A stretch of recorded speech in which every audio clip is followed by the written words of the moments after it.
নমস্কার বন্ধুরা, রানু রান্নাঘরে আবারও একটা নতুন রেসিপিতে আপনাদের সবাইকে স্বাগত।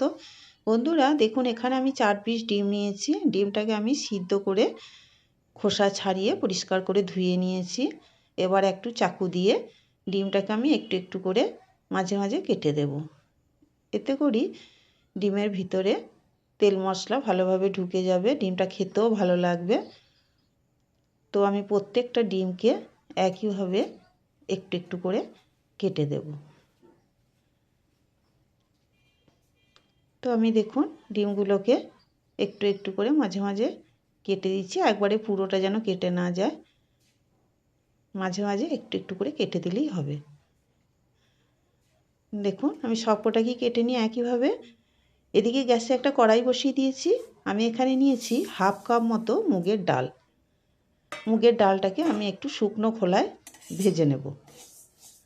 খুব লাল করে ভাজবো না, তাতে ডালটা সিদ্ধ হতে দেরি হবে। খুব সুন্দর একটা গন্ধ বেরোবে ডালে, তখনই আমি ডালটাকে নামিয়ে নেব। তো ডালটাকে নাড়াচাড়া করে একটু ভেজে নিই। বন্ধুরা দেখুন একটু আবছা লাল ভাব চলে এসছে, আর ডালটা ভাজাও হয়ে গেছে, সুন্দর গন্ধ বেরোচ্ছে। এবার ডালটাকে একটা বাটির মধ্যে আমি ঢেলে নিলাম। ঢেলে নিয়ে ডালের মধ্যে আমি জল দিয়ে দিলাম। জলটাও গরম জল, ডালের সাথে জলটা গরম হয়ে গেছে। এই গরম জলে ডালটাকে কিছুক্ষণ ভিজিয়ে রেখে দেব। এখানে ডিমগুলোর মধ্যে আমি একটু হলুদ দিয়ে দিলাম, আর দিয়ে দেব একটু লাল লঙ্কার গুঁড়ো। লাল লঙ্কার গুঁড়োটা খুব সামান্য পরিমাণ একটু দেব, আর দেব ওর মধ্যে একটু লবণ। সব দিয়ে দিয়েছি। এবার ডিমগুলোকে ভালো করে আমি ডিমের গায়ে এগুলোকে মাখিয়ে নেব। তো বন্ধুরা আমি এখানে 4টে ডিমের করছি, আপনারা চাইলে ডিমের পরিমাণটা বাড়িয়ে দিতে পারেন। তো সব ডিমগুলোর গায়েতেই দেখুন আমি হলুদ লবণ মাখিয়ে নিয়েছি। এবার গ্যাসে কড়াই বসিয়ে দিয়ে দিলাম সামান্য একটু সর্ষের তেল। আমি রান্নাটা সর্ষের তেলেই করব। তেলটা হয়ে গেছে, ডিমগুলোকে তেলের মধ্যে ছেড়ে দিলাম। এবার ডিমগুলোকে একটু উল্টে পাল্টে ভেজে নেব। খুব কড়া করে ভাজতে যাবেন না, খুব কড়া করে ভাজলে কী হবে, ডিমের যে সাদা অংশটা খেতে ভালো লাগে না, শক্ত শক্ত লাগে, চামড়া চামড়া মতো লাগে।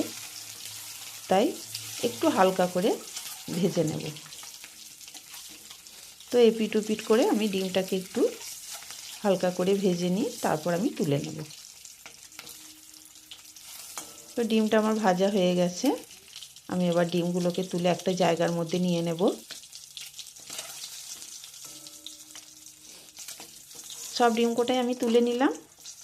দেখুন খুব কড়া করে ভাজিনি। এবার ওই তেলের মধ্যে আরও 2 চামচ সর্ষের তেল দিয়ে দিলাম। সর্ষের তেলে করলে রান্নাটা খেতে খুবই ভালো লাগবে। দিয়ে দিলাম একটু গোটা গরম মশলা, আর দিলাম একটা তেজপাতা। ফোড়নটা আমার হয়ে গেছে। এবার ওর মধ্যে দিয়ে দেব পেঁয়াজ কুচো। আমি 2টো মাঝারি সাইজে পেঁয়াজ কেটে রেখেছিলাম, ওটা দিয়ে দিলাম। পেঁয়াজটা দিয়ে একটু নাড়াচাড়া করব, একটু লালচে ভাব করে নেব পেঁয়াজটা নাড়াচাড়া করে। এর মধ্যে আমি কিন্তু রসুন দিইনি, আর রান্নাটায় রসুনও দেব না, শুধু পেঁয়াজ দিয়ে রান্নাটা করব। দেখুন পেঁয়াজটা একটু লালচে রং চলে এসছে। এবার আমি একটা টমেটোকে কুচো করে ওর মধ্যে দিয়ে দিলাম। একটু সামান্য লবণ দিলাম যাতে টমেটোটা তাড়াতাড়ি নরম হয়ে যায়। দিয়ে পেঁয়াজ আর টমেটো একটু নাড়াচাড়া করে নেব।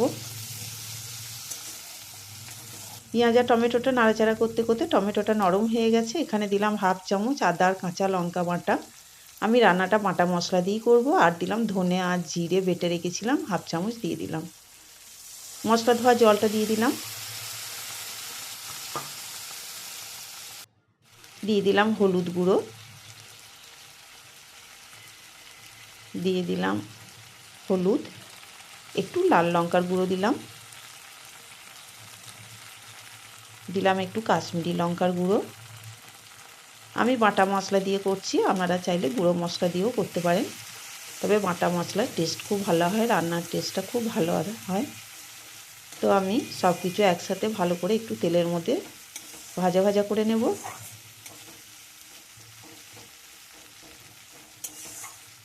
আমি তেলের মধ্যে দেখুন একটু মশলাটাকে একটু কষিয়ে নিচ্ছি। খুব বেশি ভাজা ভাজা করার দরকার নেই, একটু মশলাটা কষিয়ে নিলেই হবে। এবার আমি ওর মধ্যে অল্প অল্প একটু করে জল দেব। জল দিয়ে ভালো করে মশলাটাকে কষিয়ে নেব যতক্ষণ না পর্যন্ত মশলা থেকে তেল ছাড়ছে। তো আমি একটু জল দিয়ে দিলাম। জল দিয়ে এবার মশলাটাকে ভালো করে আমি কষিয়ে নেব।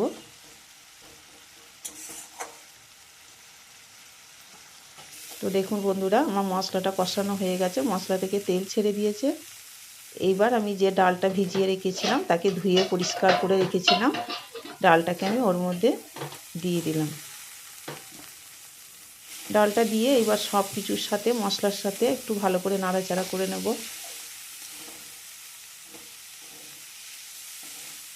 ডাল মশলা সব একসাথে ভালো করে একটু নাড়াচাড়া করব। তো দেখুন আমি ডাল মশলা একসাথে ভালো করে একটু নাড়াচাড়া করে সামান্য একটু জল দিলাম, যাতে মশলাটা তলায় লেগে না যায়। তো দেখুন কত সুন্দর ডাল আর মশলা একসাথে মিশে গেছে। এবার একটু ভালো করে কষিয়ে নেব ডালটাকে মশলার সাথে।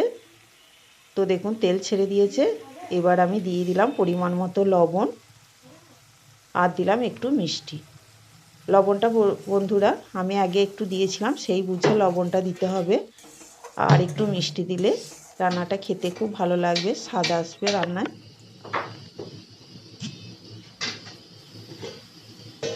দিয়ে দিলাম দুটো কাঁচা লঙ্কা চেরা,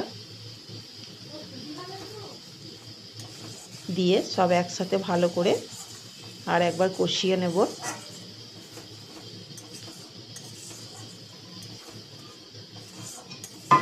সব মশলা ডাল ভালো করে আর একবার কষিয়ে নেব। তো দেখুন আমি ভালো করে ডালটাকে মশলার সাথে কষিয়ে নিয়েছি।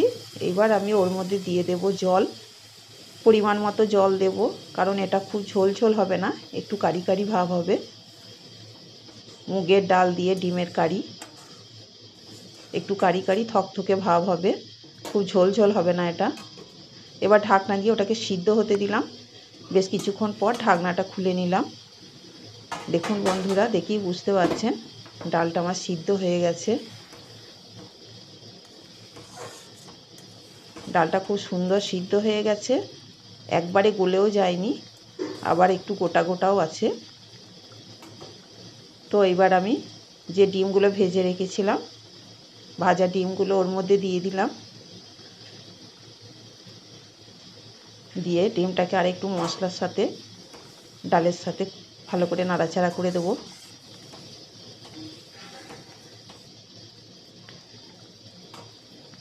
বন্ধুরা, এতে আপনারা চাইলে একটু ঘি ছড়িয়ে দিতে পারেন।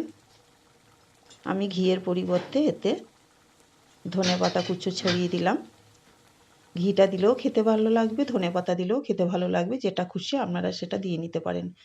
তো আমার রান্নাটা একদম রেডি হয়ে গেছে, আমি একটা বাটির মধ্যে তুলে নিলাম। দেখুন বন্ধুরা কত সুন্দর হয়েছে দেখুন। এইভাবে একবার বাড়িতে বানিয়ে খেয়ে দেখবেন। একঘেয়েমি ডিমের ঝোল না খেয়ে এইভাবে একবার বাড়িতে বানিয়ে নেবেন। ভাত, রুটি, পরোটা সব কিছুর সাথেই খেতে পারবেন, অসাধারণ লাগে খেতে।